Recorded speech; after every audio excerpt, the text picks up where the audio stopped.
ನಿಧನರಾಗಿರ್ತಕ್ಕಂಥ ಸುದ್ದಿ ಕೇಳಿ ನಮಗೆಲ್ಲರೂ ಕೂಡ ದುಃಖವಾಗಿದೆ. ಇಡೀ ರಾಷ್ಟ್ರದಲ್ಲೇ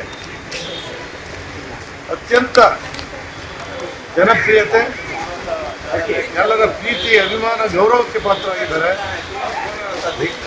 ಸುಮಾರು 17 ಭಾಷೆಗಳಲ್ಲಿ ತೆಲುಗು, ಹಿಂದಿ, ಕನ್ನಡ, ಮರಾಠಿ, ಪಂಜಾಬಿ 17 ಭಾಷೆಗಳಲ್ಲಿ 50,000 ಹಾಡುಗಳನ್ನು ಹಾಡಿರ್ತಕ್ಕಂಥ ಏಕೈಕ ನಾದಸ್ವರ ನಾಯಕಿ ಯಾರು ಇದ್ದರೆ ಎಸ್ ಜಾನಕಿ ಅವರು.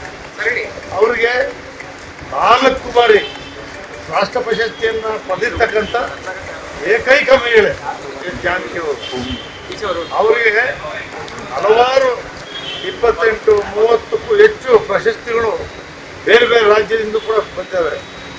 ಆ ರೀತಿಯ ನಮ್ಮ ಭಾರತ ದೇಶದ ಅತ್ಯುನ್ನತ ಚಲನಚಿತ್ರ ಹಿನ್ನೆಲೆ ಗಾಯಕಿ ಎಸ್ ಜಾನಕಿ ಅವರು.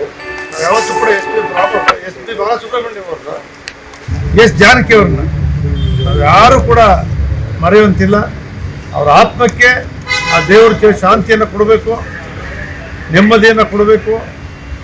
ಎಲ್ಲ ಅವರ ಚಲನಚಿತ್ರ ನಟ ನಟಿಯರು, ಹಿನ್ನೆಲೆ ಗಾಯಕರು, ಹಿನ್ನೆಲೆ ಗಾಯಕಿಯರು ಅವರೆಲ್ಲರೂ ಕೂಡ ಇವರ ಅಭಿಮಾನಿಗಳು. ಅವರು ಕೂಡ ದುಃಖವನ್ನು ಸಂತೈಸ್ತಕ್ಕಂಥ ಶಕ್ತಿಯನ್ನು ಕೊಡಲಿ. ಅವರ ಕುಟುಂಬ ವರ್ಗದವರಿಗೂ ಕೂಡ ಆ ದುಃಖ ಸಹಿಸ್ತಕ್ಕಂಥ ಶಕ್ತಿಯನ್ನು ಕೊಡಲಿ. ಅವರ ಅಭಿಮಾನಿಗಳೆಲ್ಲರೂ ಕೂಡ ಆ ದುಃಖವನ್ನು ತಡಿತಕ್ಕಂಥ ಶಕ್ತಿಯನ್ನು ಆ ದೇವರು ಕರುಣಿಸಲಿ. ಅವರ ಆತ್ಮಕ್ಕೆ ಶಾಂತಿಯನ್ನು ದೇವರು ಕೊಡಲಿ ಅಂತೇಳಿ ನಾನು ದೇವರಲ್ಲಿ ಪ್ರಾರ್ಥನೆ ಮಾಡ್ತೀನಿ.